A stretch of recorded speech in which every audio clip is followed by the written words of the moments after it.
இதோ பார், உன் கேள்விக்கெல்லாம் நாங்க பதில் சொல்லிட்டு இருக்க முடியாது. எங்களை பத்தி தெரியணும்னா இப்போவே முழுசா தெரிஞ்சுக்க. அப்படியே உன் அப்பன், உன் அண்ணன் ஒருத்தர் இருக்கானே, அவங்க 2 பேர் பத்தியும் தெரிஞ்சுக்க. டேய் பிரசாத், போடுற போன உன் அருமை மாமனாருக்கு என்று மாமியார் அறைக்கு தலையாட்டி பையனுக்கு கட்டளையிட்டாள். அவனும் தாயின் கட்டளையை செவ்வனை ஏற்று கைபேசியில் முருகானந்தத்தை அழைத்தான்.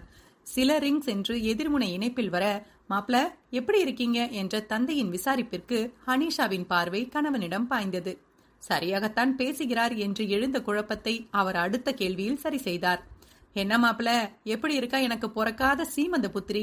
உயிரோட இருக்காளா இல்ல குத்துயிரும் கொலையுயிருமா இருக்காளா என்று கேட்டுவிட்டு ஏதோ பெரிய ஜோக்கை கேட்ட மாதிரி கெக்க பெக்கே என்று சிரிக்க ஹனீஷாவுக்கு அவள் காதுகளையே நம்ப முடியவில்லை.